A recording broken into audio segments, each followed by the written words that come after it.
Paz e graça para você ligado nessa emissora. Começamos agora o seu programa de reflexão, entrevistas e debates de todas as noites. Hoje, naquele formato especial que você tanto aprecia, que a gente chama de presidencial, com tempos definidos para as perguntas, respostas e comentários. De sorte que você vai ouvir os dois lados de maneira perfeitamente igual e vai poder tirar suas conclusões ao final do programa.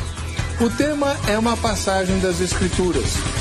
A história do rico e do Lázaro, narrada no capítulo número 16 do Evangelho de Lucas. O tema é uma passagem das Escrituras, como muitas outras que o Senhor Jesus contou, para outros não.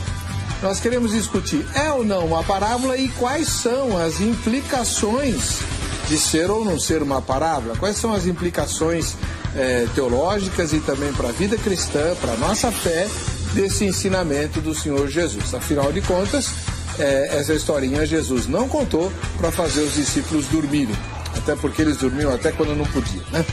Então, quem vai discutir esse assunto conosco hoje são dois irmãos extremamente especiais, dois gigantes da fé, profundos conhecedores das Escrituras, que creem na inerrância das mesmas e que vão nos ajudar a contribuir, vão contribuir para o nosso entendimento desse texto. Pastor Carlos Augusto Vailate, da Igreja Evangélica Jaboque, paz e graça, seja muito bem-vindo. Paz e graça, Eber, paz e graça a todos os queridos telespectadores do Vejam Só, ao meu querido interlocutor, o Leandro, né?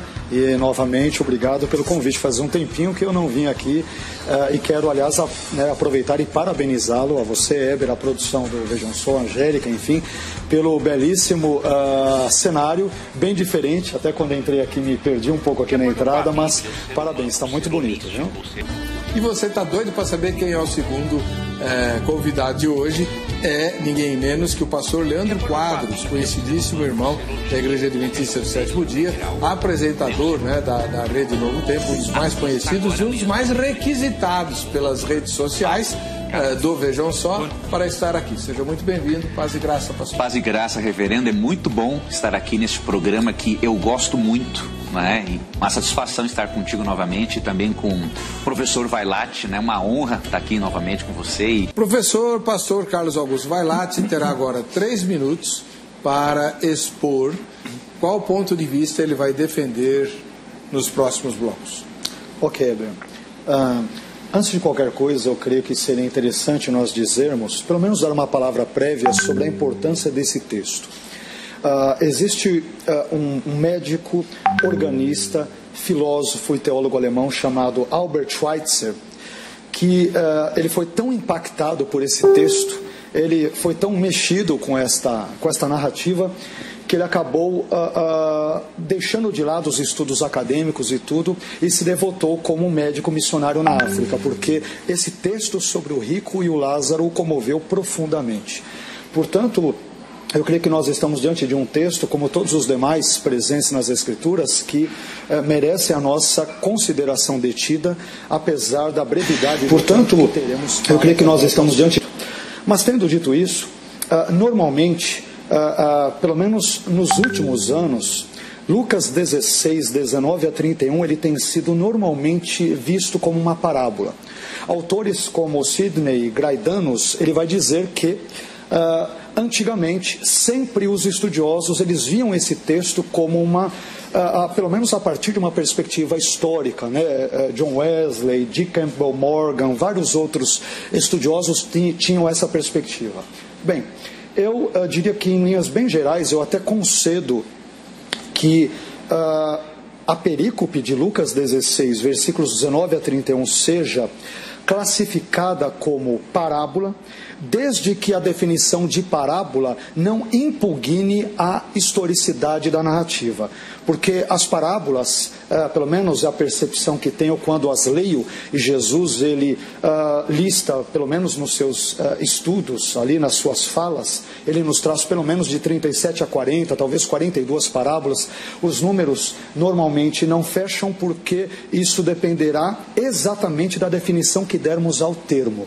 Então, os estudiosos concordaram em discordar entre si sobre o sentido básico de parábola, como em várias outras coisas em teologia. Então, eu diria que se nós entendermos que as parábolas têm um pano de fundo histórico, e que, portanto, elas não podem ser vistas como narrativas fictícias, lendárias, fantasiosas ou mentirosas, vamos assim dizer, mas elas são instruções comparativas que, com base num pano de fundo real e, portanto, histórico, visam trazer lições morais e espirituais. Eu diria que não me oponho a isso. Então, à medida em que nós avançarmos a nossa fala, claro que eu não vou entregar maiores detalhes agora no início, eu buscarei defender o porquê, até consinto com a possibilidade de definir o contexto como parabólico, mas não impugnando jamais a sua historicidade.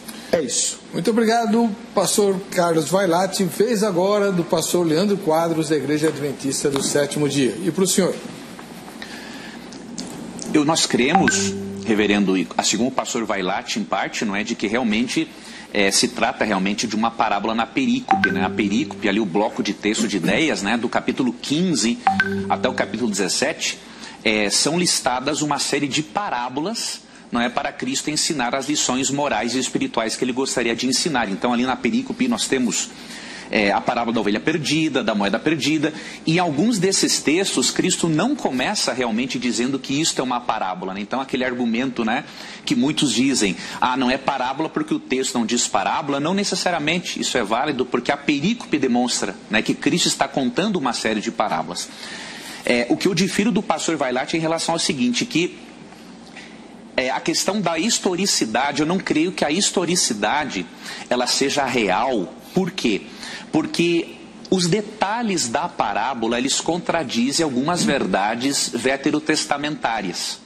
E contradizem, né, o ensino bíblico de que a natureza humana é holística e de que o corpo todo irá para o Hades e não simplesmente um espírito ou uma alma imortal. Nós vamos até ver aqui no relato, né, que o que é jogado no Hades não é um espírito desencarnado, mas é um corpo mesmo.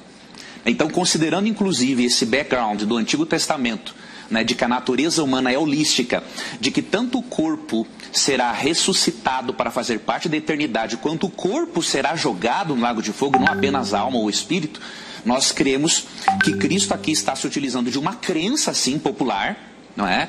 Uma crença popular que é muito parecida, inclusive, com o discurso sobre o Hades de Hipólito, né? Muito parecido. Então, nós cremos que Cristo aqui está usando, sim, uma crença popular da época para ilustrar a sua lição moral, não necessariamente ensinando que existe uma vida após a morte sem que haja a ressurreição do corpo, né? Porque a nossa base é a seguinte: tanto o justo salvo irá com o corpo para o céu, como diz 1 Coríntios 15, e tanto o ímpio irá para o Hades, né? Ou, depois usa o termo Gehenna, em Marcos 9, 44, né, 47, o corpo vai ser jogado no lago de fogo e não apenas uma alma ou um espírito desencarnado. Então, nosso pressuposto é esse. É uma parábola e que os detalhes dela não devem ser tomados em conta, nenhuma historicidade como algo tendo realmente ocorrido, mas, de um ponto de vista histórico, né, já que alguns deles criam na imortalidade da alma depois do helenismo, no período intertestamentário, então Jesus entrou no recurso deles, né, entrou na mente deles para ensinar a respeito da importância de aceitar o Antigo Testamento para ter uma vida ética, né? Pastor Vailate, pastor da Igreja Evangélica Jaboque, sua primeira inquirição ao pastor Leandro Quadros. Vamos lá. Bom, nós trabalhamos brevemente, né, o Leandro já deixou razoavelmente clara a percepção dele do sentido de parábola. Eu razoavelmente também, por sua vez, acabei dando a minha. Depois, ao longo da nossa fala, eu creio que buscarei esclarecer mais ainda os pontos, e talvez, de acordo com a resposta que ele dará, eu também poderia entrar nisso com mais detalhes, né? Mas a primeira pergunta que eu gostaria de fazer ao Leandro, e que mais ou menos talvez tenha ficado subentendida na sua primeira fala, é a seguinte.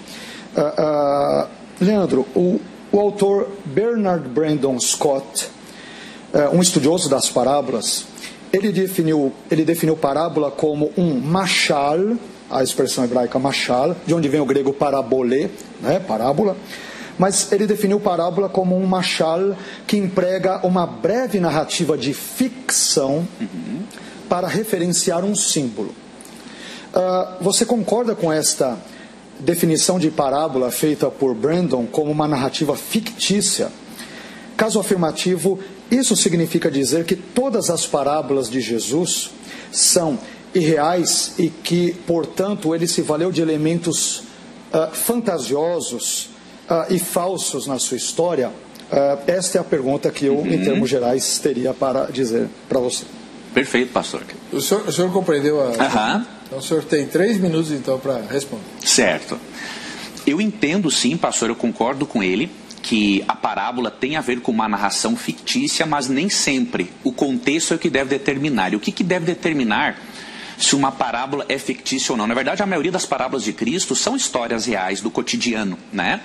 E como eu mencionei antes, eu creio que Cristo pegou uma crença do cotidiano, né, porque é muito parecido este relato com o discurso sobre o Hades de Hipólito. Agora, o que determina se um fato ele é realmente literal ou simbólico? Ele tem que ser coerente em fato e em detalhes. No caso do relato do rico e Lázaro, ele não é coerente em detalhes. Por quê? Por exemplo, aqui no versículo 22, diz assim, ó, chegou o dia em que o mendigo morreu e os anjos o levaram para junto de Abraão. O rico também morreu e foi sepultado. Aqui nós já não conseguimos, o texto não diz, por exemplo, que o mendigo foi sepultado, mas só quem foi sepultado foi o rico. Então, não temos aqui como ter certeza se ele morreu e o seu espírito ou alma foi para o seio de Abraão, ou se o seu corpo todo foi para lá, como se pressupõe muitas vezes a ressurreição de Moisés. Um outro detalhe, diz aqui no verso 23 que no Hades, onde estava sendo atormentado, ele olhou para cima e viu Abraão de longe. Esse fato não seria coerente também com o detalhe, por quê? Porque aqui o céu e o inferno, ou o lugar intermediário Hades, seriam muito próximos, seriam vizinhos um do outro, ao ponto de quem está no Hades pode ver quem está no céu, e quem está no céu pode ver quem está no Hades. Ou seja, seria uma imagem, digamos assim, terrível para os justos. Durante toda a eternidade, eu poderia contemplar no inferno os meus entes queridos que não aceitaram a Jesus como Salvador. E um outro detalhe, aqui no versículo 24, ele pede para Abraão, o rico, o seguinte: tem misericórdia de mim e manda que Lázaro molhe a ponta do dedo na água e refresque a minha língua. Nós sabemos que um espírito desincorporado não tem dedo, não tem língua, não pode sentir sede. Então, pelo fato desses detalhes não serem coerentes com o fato, eu creio sim que aqui é uma narração fictícia, que pode provavelmente ter tido como base o discurso sobre o Hades, já que era conhecido das pessoas, porque Cristo, como um comunicador por excelência, ele se aproximava das pessoas no contexto em que elas estavam. Ele não estaria corroborando a crença delas, mas estaria usando a crença delas para mostrar a lição moral que nós vamos destacar depois, ao longo do nosso bom debate. Muito obrigado, pastor Leandro Quadros. Agora os comentários do pastor Vailate. Bem, porque eu entendo que a narrativa sobre o rico e Lázaro, ela pode não ser uma parábola, definindo aqui parábola em termos de uma história meramente fictícia, como o Leandro, o pastor Leandro deu a entender, sem ser evidentemente dogmático na minha fala, no meu ponto de vista. Em primeiro lugar, Lucas 16, versículos 19 a 31, pode não ser uma parábola nos termos fictícios, porque nem Jesus e nem Lucas a chamam de parábola. O Leandro já usou até essa questão. É verdade que nem todas as parábolas de Jesus elas são iniciadas ou introduzidas com a terminologia da parábola, mas não é porque dentro do amplo escopo do capítulo 16 nós encontramos algumas parábolas, no capítulo 15 também, que necessariamente este deva ser o caso, né? Outro argumento que eu usaria, Lucas 16, 19 a 31, ele pode não ser uma parábola nos termos dados aqui de uma narrativa meramente fictícia, porque em todas as parábolas contadas por Jesus, os seus personagens são anônimos. Isso foi muito bem levantado pelo Zeca, foi comentado inclusive na fala do Leandro também, né? Mas eu acho interessante porque há uma lista de uma classificação, não sei se o Web, que os nossos queridos telespectadores sabem, mas Entre os nomes masculinos mais populares entre os judeus da Palestina, entre 330 a.C. e 200 depois de Cristo, Lázaro é o nome que ocupa a terceira posição, inclusive na frente do nome de Jesus. O nome mais citado, pelo menos nos achados arqueológicos, é Simão, depois José, em terceiro lugar Lázaro, Eleazar, quarto Judas, quinto João e Yohanan e sexto Jesus. Então, eu não tenho por que não vê-lo como algo provido de historicidade nesse texto.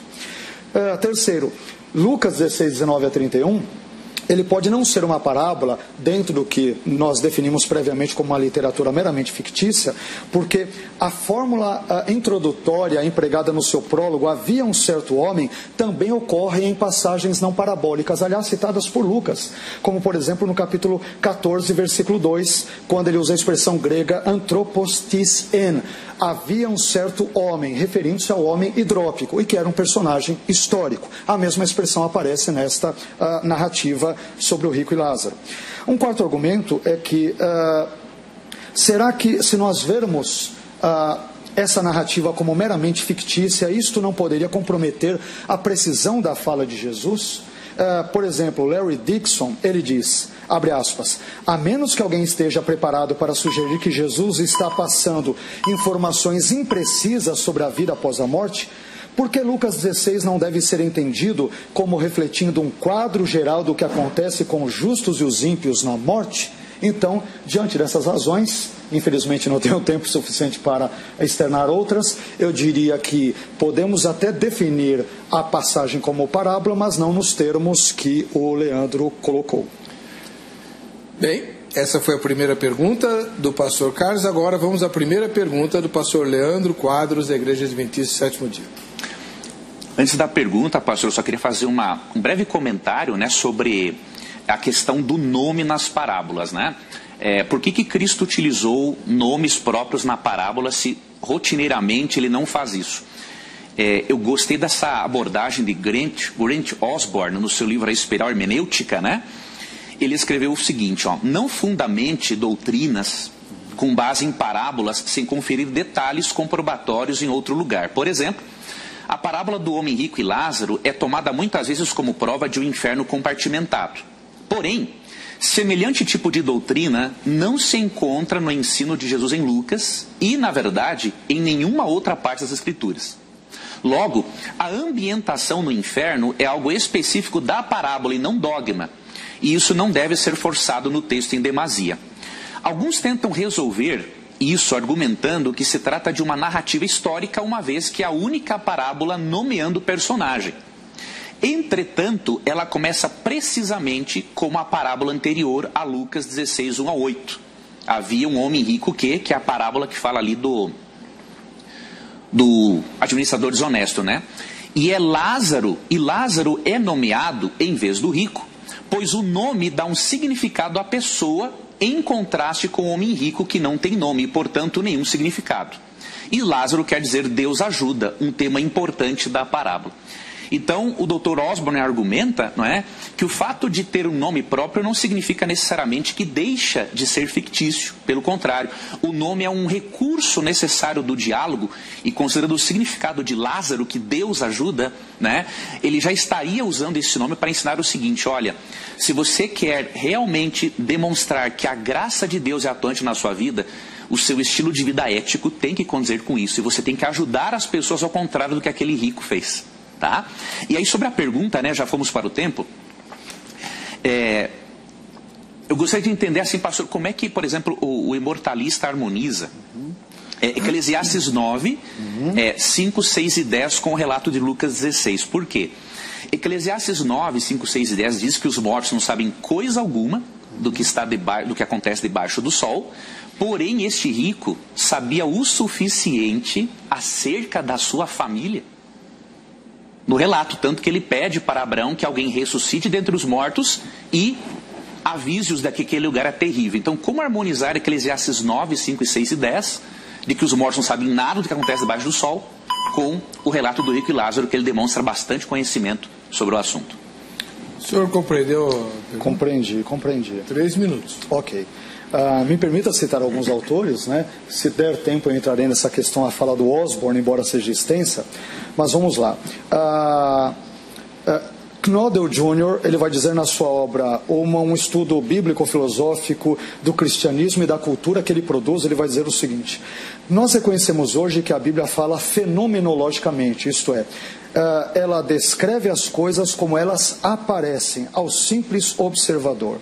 Outro autor, Stephen Propp, ele vai dizer o seguinte: a Bíblia é frequentemente escrita em linguagem fenomenológica, ou seja, está escrita da forma como as coisas pareceriam a um observador. E aí, ao comentar Eclesiastes 9, versículos 5 a 10, exatamente os que você cita, ele diz o seguinte, na verdade, outro autor, que é Philip Johnston, pegando carona nessa mesma fala, ele vai dizer que todos, sem distinção, vão para o Sheol, para o mundo dos mortos, é parte da reflexão do Kohelet, isto é, do autor de Eclesiastes, sobre o absurdo da vida observável.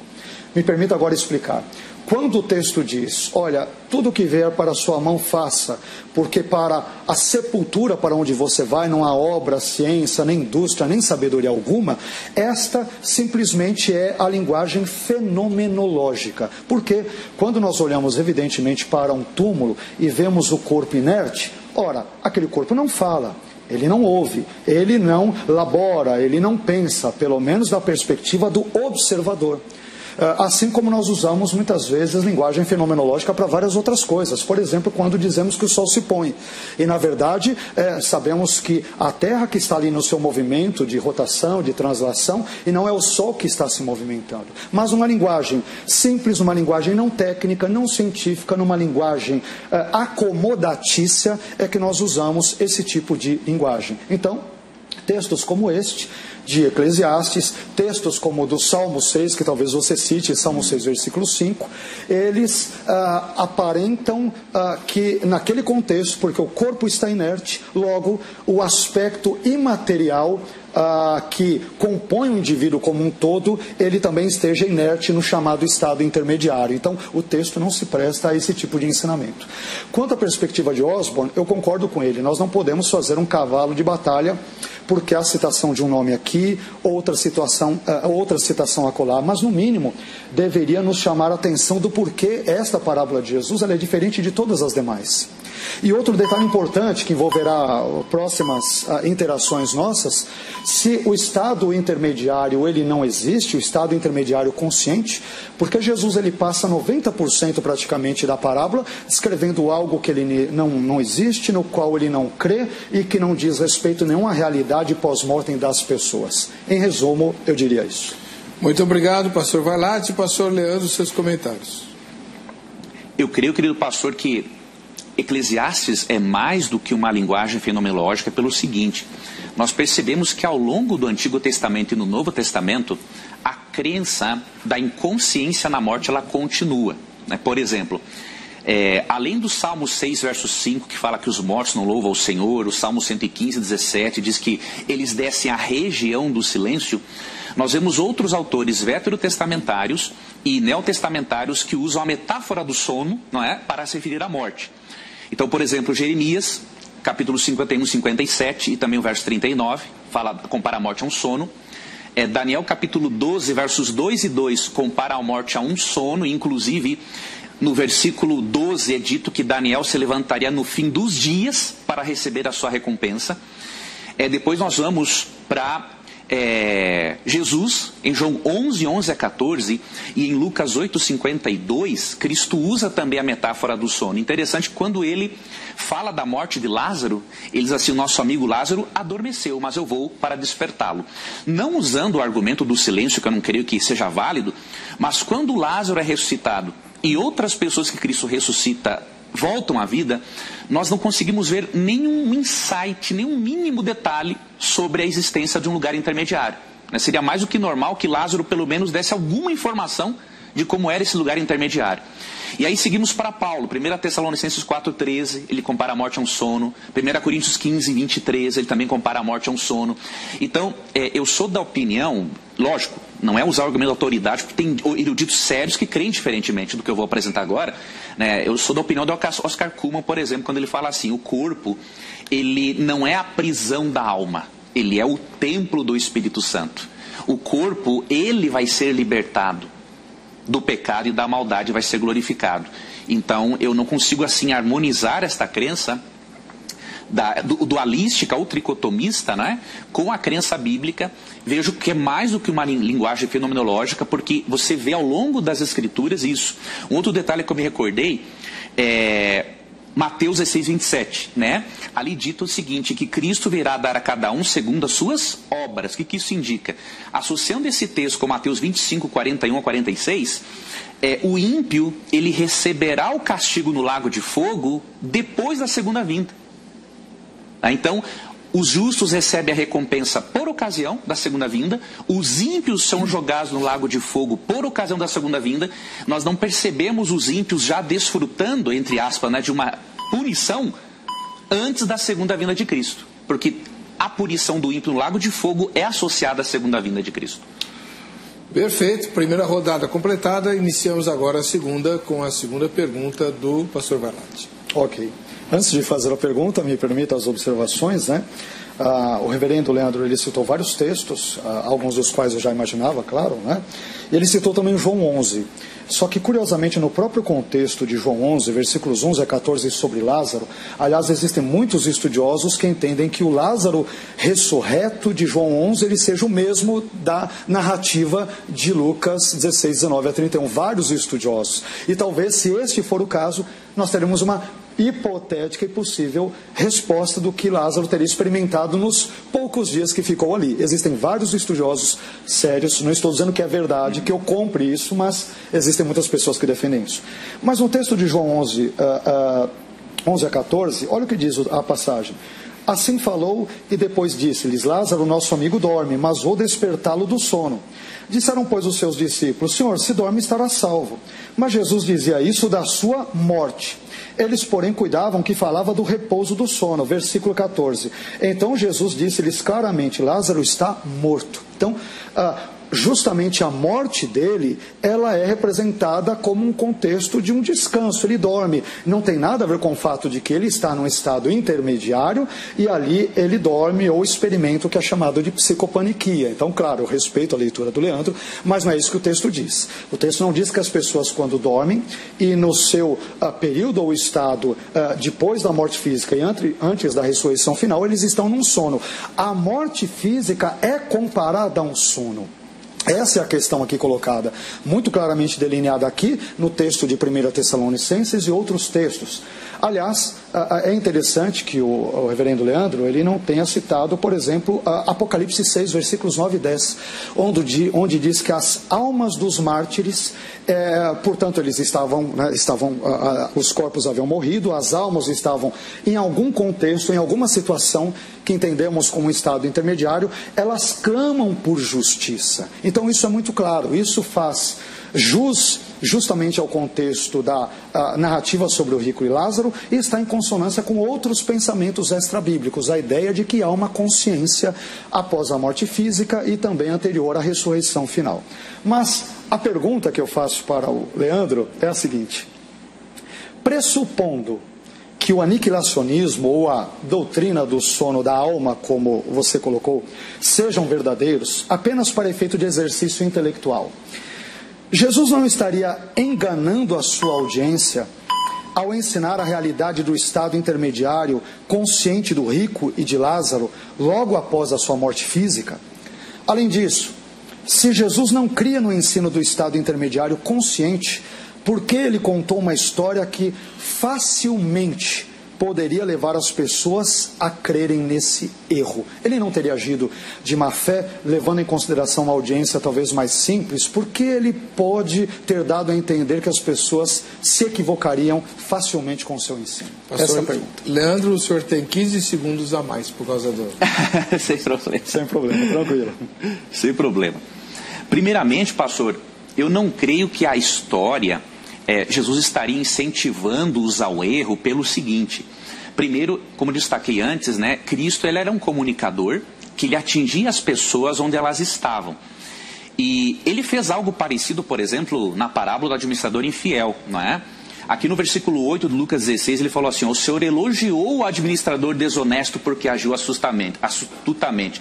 Isso poderia sugerir, né, que Cristo, ao elogiar o comportamento desonesto do administrador infiel, ele poderia estar ensinando ao seu público o seguinte: olha, compensa ser desonesto. Mas eles não entenderam assim. Então por que eu acho que ele poderia ter usado a parábola desta forma?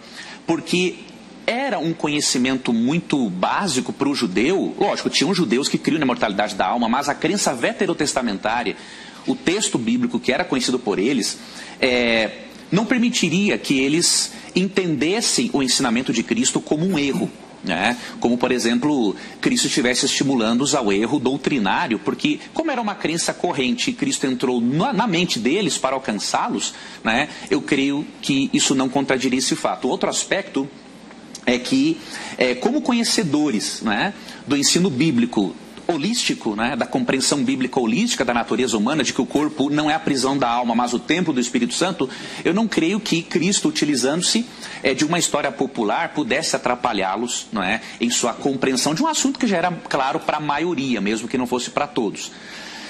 Quanto à questão, pastor, da consciência no estado intermediário, eu também discordo pelo seguinte: 1 Coríntios 15, 18 nos mostra que se não for ressurreição, não tem esperança para ninguém. Ou seja, as almas debaixo do altar em Apocalipse 6, 9 e 10, né, eu vou te explicar por que eu vejo isso como simbólico, não poderiam ser almas de pessoas reais clamando por justiça, porque o verso 18, 1 Coríntios 15 diz assim, ó: neste caso, também os que dormirem em Cristo estão perdidos. Então, qual é a argumentação de Paulo? Ele está defendendo a ressurreição, não é?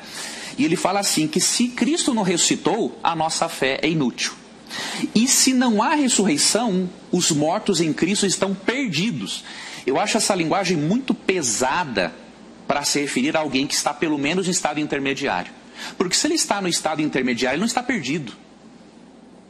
Ele pelo menos está consciente, desfrutando de uma pequena recompensa, mas ele não está perdido. Agora, quando Paulo diz que o indivíduo que não ressuscitar está perdido, é porque realmente não tem consciência no estado intermediário. Ok, muito obrigado, pastor Leandro. Pastor Vailate, seus comentários. Ok. Eu acho complicada essas observações do pastor Leandro, e obviamente com toda a deferência e respeito, né? Porque o texto de Apocalipse 6,9 é muito claro. João, ele vê as almas clamando por justiça.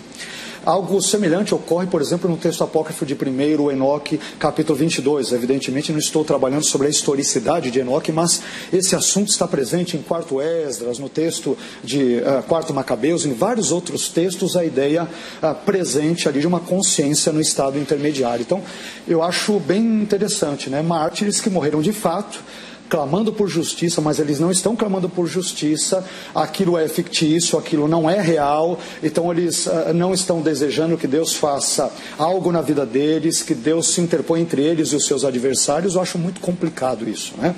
Além do que, aquilo que o Leandro disse sobre a ideia do corpo como prisão da alma, nós também, quem crê no imortalismo, não crê nisso. Essa visão é platônica. Cremos que haverá uma ressurreição, tanto o corpo como a alma, no sentido holístico, concordo, inteiramente desfrutarão da ressurreição. Mas quando da morte física, há uma interrupção temporária entre esse fluxo de vida, entre o corpo que jaz inerte e o aspecto imaterial, a alma ou o espírito que continua vivo. Essa é a questão. Agora, continuando na fala aqui do texto, né, dentro da minha pergunta, tem uma fala muito interessante de um autor que se chama Murray Harris. Ele diz o seguinte: os que estão partindo estão conscientes e ativos enquanto aguardam o fim, referindo-se ao texto de Lucas 16. E ele responde: não é ilegítimo deduzir do enredo da história de Lucas as características básicas do estado pós-mortem dos crentes e descrentes. Ambos os grupos estão conscientes do seu ambiente. Lázaro está no seio de Abraão e é consolado, versículos 22 a 23 e 25. O homem rico está no Hades e é atormentado, versículos 23 a 25 e 28. a memória do passado. O homem rico é instruído a lembrar das circunstâncias anteriores no versículo 25. E ele também pode se lembrar de sua família e da atitude desta para com Moisés e os profetas, no versículo ou nos versículos 27 a 30. Além disso, diz Harris, todo o diálogo com Abraão sugere que os que partiram não apenas retiveram sua capacidade de raciocinar, no versículo 30, mas também ganharam agudeza de percepção, nos versículos 27 a 28. Significativamente, as mesmas três características, consciência, memória e racionalidade, podem ser deduzidas do apelo por vindicação proferida pelos mártires que descansam sob o altar na presença de Deus em Apocalipse 6, versículos 9 a 10, texto este que o Leandro ele vê simplesmente como sendo algo simbólico. Então, a grande questão é, se Jesus ele não acredita no estado intermediário, a sua audiência também não acredita, ou alguns deles acreditam, ele não, qual o sentido de trazer um ensino dúbio ou impreciso quanto a algo tão importante na nossa vida além? Pastor Leandro, o senhor vai ter mais 15 segundos, se precisar, tá bom? Sua segunda pergunta. Certo. Antes de fazer a pergunta, pastor, eu queria fazer uma breve avaliação também, porque eu discordo do comentário desse autor, não é? Porque ali em Lucas 16, nós não vemos almas indo para o seio de Abraão, uma alma indo para o seio de Abraão, e nenhuma alma indo para o Hades, nós vemos o corpo inteiro. Então eu não creio na historicidade deste evento, porque ele não é coerente em fato e em detalhes. O ensino do estado intermediário, por exemplo, não ensina que o corpo vai para o estado intermediário, né? Que a alma vai para o estado intermediário. Só que quando nós lemos o texto deixa bem claro, né? No verso 22, o mendigo morreu e os anjos o levaram para junto de Abraão. E aí no versículo 24... o rico clama assim, manda que Lázaro molhe a ponta do dedo na água e refresque a minha língua, porque estou sofrendo muito neste fogo. Eu não vejo aqui uma alma, né? Eu vejo aqui um corpo, né? Língua, sede, Lázaro tem dedo para supostamente refrescar um pouquinho, molhar um pouquinho na água e refrescar a língua dele. Então eu não vejo isso aqui como uma descrição do estado intermediário, porque não é uma alma que está no estado intermediário, é o corpo. O texto mostra um corpo. Quanto ao Apocalipse 6, por que eu creio que ele não se refere a almas desencarnadas? Primeiro, ele está no contexto dos 7 selos do Apocalipse, né? Os 7 selos têm a ver com eventos históricos, né? Fases da igreja ao longo da era cristã, porém, eles são simbólicos. O que eu percebo aqui em Apocalipse 6:9 é que ele está usando a chamada personificação, não é? Mesma coisa que ocorreu, por exemplo, em Gênesis 4, quando Deus falou para Caim que o sangue de Abel clama a mim. Nós sabemos que o sangue não fala, mas aqui Deus personificou o sangue de Abel, né, para reforçar o que Deus queria dizer. Então nós vemos aqui uma personificação dos mártires mortos, né, realmente, como o pastor bem disse, clamando por vingança.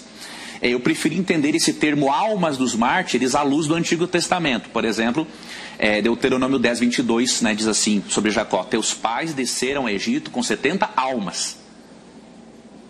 Então, almas em Deuteronômio 10:22, mesmo que o significado seja muito amplo no texto bíblico, ali se refere a pessoas. Então eu prefiro ver Apocalipse 6:9 como referência a pessoas, né? E aqui usando a personificação para ensinar o que João queria ensinar. A minha pergunta para o pastor é a seguinte, querido pastor, quando eu leio Apocalipse, pastor 20, versos 7 a 10, eu não tenho dúvida da existência ali do lago de fogo, né? O detalhe é que Apocalipse 20, 7 a 10 localiza o lago de fogo num período diferente, pós-milênio.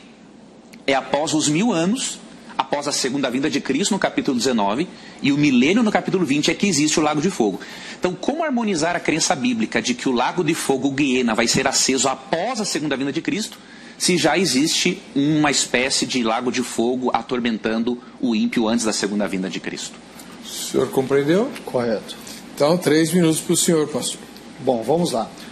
Primeiramente, o contexto que o Leandro deu, eu não creio que necessariamente pelo fato de Apocalipse 20 trazer esses detalhes no contexto que ele deu, nós devamos ver uma ordem cronológica. Então nós temos um contexto aqui, temos um texto, então depois de tanto tempo, ou depois de 1000 anos, nós teremos a ideia do lago de fogo e enxofre. A minha percepção isso é importante dizermos, quando nós analisamos o texto de Lucas 16, 19 a 31, primeiro que o texto não fala sobre o rico ter ido para o lago de fogo e enxofre, diz que ele foi para o Hades.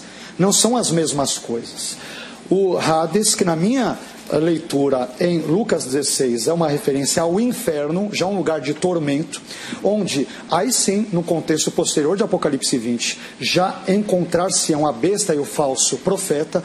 Estes, portanto, todos estes e todos aqueles ímpios que já estiverem no contexto do Hades, entendendo-se como inferno, eles serão, então, a posteriori, lançados no Guiena. Então, é um contexto posterior. Embora o Guiena envolva um sofrimento, na minha maneira de entender, eterno, é o que diz o final de Apocalipse, a besta, o falso profeta, bem como todos os ímpios ali presentes, eles serão atormentados para todo o sempre. Isto só se dará num contexto futuro. Nesse ínterim, todas as pessoas, os ímpios que morrem, numa situação posterior à sua morte física e ao mesmo tempo anterior à ressurreição final, elas experimentam, os ímpios já experimentam previamente este sofrimento, claramente delineado, por exemplo, na narrativa sobre o rico e Lázaro em Lucas 16, versículos 19 a 31.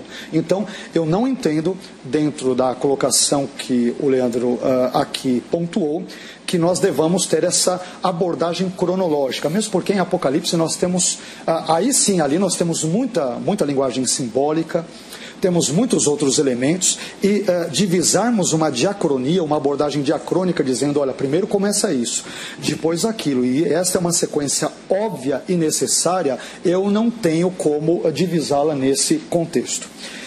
Aliás, eu aproveitaria e diria que nós encontramos muitas vezes a linguagem da acomodação. Várias vezes ele disse a questão da língua, a questão, por exemplo, do seio de Abraão, que nós aqui não citamos. Nós não devemos entender tudo literalmente no texto de Lucas 16, 19 a 31. Não é porque os eventos ali descritos são reais que necessariamente todos eles devam ser vistos literalmente. Então, nós temos uma linguagem acomodatícia.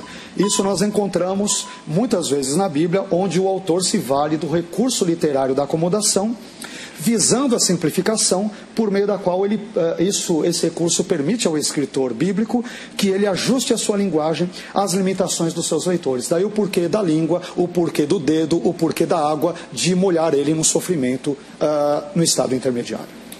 A palavra agora volta para o pastor Leandro Quadros, que vai comentá-la em 3 minutos. Certo.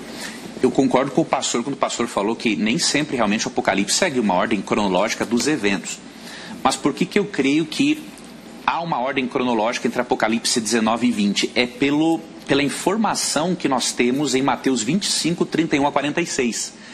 Então, por exemplo, no verso 31, diz assim, ó: quando o Filho do Homem vier em sua glória, com todos os anjos, assentar-se-á em seu trono na glória celestial. Todas as nações serão reunidas diante dele, e ele separará umas das outras, como o pastor separa as ovelhas dos bodes. Então vemos aqui volta de Cristo. E aí, no versículo 46, depois que ele fala da separação das ovelhas dos bodes, né, aí ele diz, ó: e estes irão para o castigo eterno, mas os justos para a vida eterna. Então, em Mateus 25, 31 a 46, há esta sequência: segunda vinda e castigo no lago de fogo.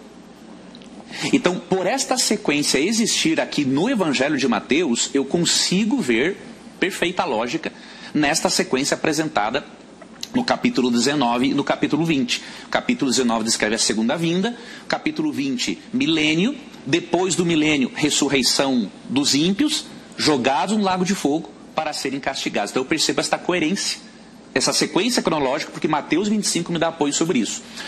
Quanto, querido pastor, ao tormento, o castigo eterno, que o pastor mencionou alguma coisa, eu quero apresentar alguma coisa também sobre isso. Eu creio que existem 2 extremos no meio cristão. Existe um extremo do aniquilacionista em pensar muitas vezes que todo ímpio vai ser destruído como palha. Eu acho isso que é um extremo de alguns aniquilacionistas. Outro extremo, eu creio, que existe também por parte dos imortalistas, de crer que todos os ímpios vão receber a mesma pena no inferno. O que eu quero dizer com isso? Nós cremos, pelo menos eu creio, e na Igreja Adventista e outros aniquilacionistas, na gradação de castigo. Nós cremos, por exemplo, Lucas 12, 47 e 48 diz que no juízo alguns receberão muitos açoites e outros poucos açoites. Então o que isso significa? Deus não vai, por exemplo, punir no inferno eterno um ladrão de galinha que não se arrependeu e Adolf Hitler, que matou mais de 6 milhões de judeus. Nós cremos que a pena tem que ser proporcional à impiedade do indivíduo. E quando fala em castigo eterno, nós entendemos que o castigo é eterno, não na duração, mas nas consequências. Né? Um exemplo disso eu encontro aqui em Judas 7. Vamos ver se dá o meu tempo de eu ler esse texto. Não vai dar tempo. Judas 7 diz que a destruição de Sodoma e Gomorra é um exemplo do fogo eterno que os ímpios vão sofrer. Então, depois dessa proporcionalidade de castigo, uns vão queimar mais tempo do que outros, sim, para pagar por sua pena. Eu creio que se cumpre Romanos 16:20, que diz que Satanás é esmagado, Malaquias 4:1-3, que os ímpios se descerão em fumaça, e o Salmo 37:20, na verdade em cinzas, e o Salmo 37:20 se descerão em fumaça. Então, resumidamente, essa é a nossa crença. Bom, o senhor acabou usando os 15 segundos. Isso. Muito obrigado, a gente vai para o intervalo. Na volta, os dois debatedores terão cada um 5 minutos para fazer as suas considerações finais. Muito bem, esse será o quadro final, né, o bloco final do programa Vejam Só, que hoje discute a passagem de Lucas 16, que narra a história sobre o rico e Lázaro. Conosco o pastor Carlos Augusto Vailate, da Igreja Evangélica Jaboque, que vai agora ter 5 minutos para as suas considerações finais. Ok. Antes de qualquer coisa, eu quero agradecê-lo, Heber. Obrigado pela gentileza do convite. Obrigado ao querido Leandro, também pelo diálogo aqui amistoso. Obrigado aos queridos telespectadores do Vejam Só, que até esse horário estão aqui condescendentemente, gentilmente nos assistindo. Então, é uma grande alegria poder ou tentar contribuir de alguma forma com o assunto. Eu gostaria de fazer alguns apontamentos. Claro que talvez tratando de assuntos que nós não tenhamos tratado, talvez não com a devida atenção e cuidado, mesmo porque o tempo é muito exíguo, mas talvez o telespectador esteja pensando com seus botões. Mas que temas eu encontro nessa parábola que são importantes à minha vida, à minha família, assim por diante? Eu gostaria de destacar brevemente alguns pontos. Primeiro deles, essa parábola ou esta narrativa com um tom parabólico, que não necessariamente impugna a sua historicidade, nos faz pensar primeiramente sobre o tipo de vida que nós vivemos na Terra. Esse tipo de vida irá ecoar, irá repercutir na eternidade. Então, eu creio que isso é muito importante nós entendermos. A maneira como nós vivemos nesta vida, crendo em Cristo ou não, terá os seus ecos, as suas repercussões, os seus desdobramentos quando nós fecharmos os nossos olhos aqui. Quer haja um estado intermediário, como eu creio que exista, quer não, como o Leandro crê que não exista. Um segundo ensinamento é que esse texto fala sobre o juízo divino pelo mau uso das riquezas. Não há nenhum pecado no indivíduo ser rico, como não há nenhum mérito em ser pobre. Nós vemos muitas vezes pessoas pobres arrogantes, como vemos ricos humildes. Então, o problema é que o rico ele não vai para o Hades ou para o inferno por ser rico, mas porque depreende-se do contexto, ele tem uma vida de total impiedade. E Lázaro, ele é piedoso, piedade esta que é exemplificada, por exemplo, pelo seu nome, né? Eleazar, ou seja, aquele que Deus ajuda ou auxilia, com a diferença de que o Leandro, ele crê que não seja um personagem histórico necessariamente, e eu creio que seja, haja vista também o fato de ser um nome muito comum no primeiro século, enfim, e outros apontamentos que eu já aqui coloquei. Um terceiro ensinamento importante que eu encontro nesta narrativa diz respeito à suficiência das Escrituras. O finalzinho do texto diz, olha, os seus parentes lá, os parentes do rico, aqui na terra, eles têm Moisés e os profetas, eles têm o Antigo Testamento, eles têm as Escrituras. As Escrituras são suficientes. Nós não precisamos das Escrituras e de mais alguma coisa, nós precisamos das Escrituras. Se nós nos submetermos à Bíblia, crermos nela, na sua inerrância, na sua infalibilidade, nós seremos abençoados, transformados. Um quarto ensinamento é que o estado consciente da alma ou espírito logo após a morte física, ele parece-me que está claramente delineado no texto. Nós não tivemos aqui tempo hábil para trabalhar outras passagens. Mencionamos, por exemplo, Apocalipse 6, versículos 9 e 10, que o Leandro vê como algo fictício, algo simbólico, eu vejo como algo real, não desprezando o alto teor simbólico de Apocalipse, mas vejo que aquilo é algo real. E não apenas nesse texto, em outros textos presentes no contexto, por exemplo, do judaísmo interbíblico e num período pós-bíblico. Citei rapidamente 3 deles. 1 Enoque 22, se você puder, leia na sua casa. Você verá que o espírito ou alma ali de Abel, ele clama por justiça contra o que Caim lhe fez. Exatamente o paralelo de Apocalipse 6, versículos 9 e 10. Não estou dizendo com isso que 1 Enoque seja um texto canônico. Não, nada disso. Mas o texto que ele traz e o ensinamento que ele enseja está em consonância nesse aspecto com o texto escriturístico. Você poderia depois ler a 4º Esdras, capítulo 7, poderia ler o texto de 4 Macabeus e vários outros. Mas um outro texto, uma outra ideia ou noção que eu encontro aqui, e que brevemente quero citar, e já a ensejei no início aqui da minha fala nesse bloco, é que o tempo da nossa duração de vida terrena é a única oportunidade que temos de nos arrependermos dos nossos pecados, a fim de que desfrutemos do banquete messiânico futuro, tal como Lázaro preliminarmente o experimentou no contexto do seio de Abraão.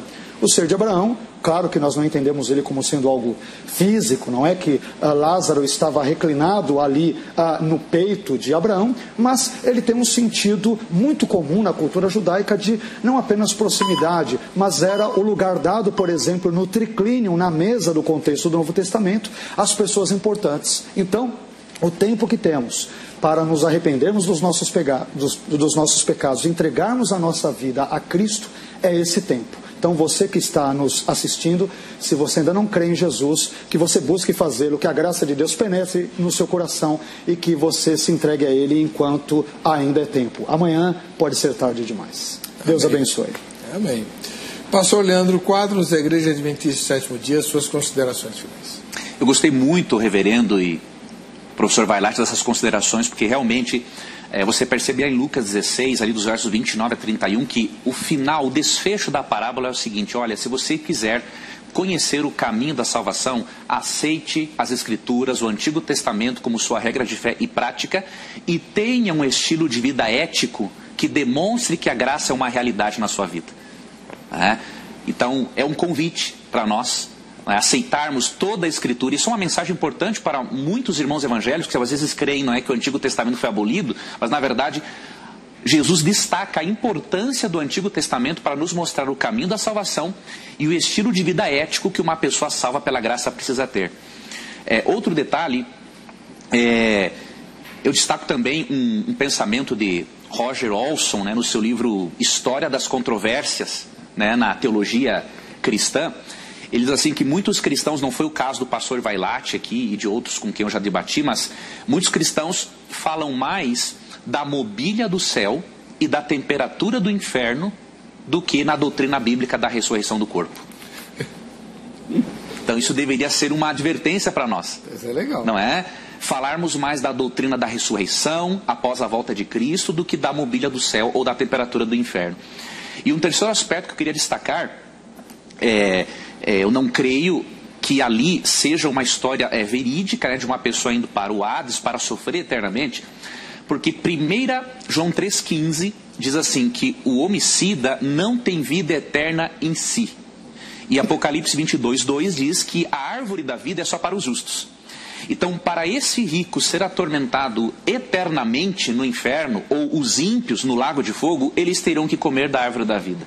E eu não vejo um texto bíblico que mostre que o ímpio vai comer da árvore da vida para ele poder ser atormentado eternamente. Por isso que eu vejo mais lógica na proporcionalidade do castigo. Cada ímpio com o corpo, como vimos na parábola, não era uma alma, não era um espírito, o corpo foi jogado no Hades. Cada ímpio é jogado será jogado no Guiena pós-milênio, vai sofrer a penalidade proporcionalmente às suas obras e à rejeição que fez a Jesus Cristo, e aí sim vai poder se cumprir Apocalipse 21:4, que diz assim, que Deus enxugará dos olhos toda lágrima. Eu não vejo como se cumprir esse texto de Apocalipse 21:4, se em algum momento na eternidade eu lembrasse que aquele ente querido que eu tanto amo está sendo atormentado no inferno.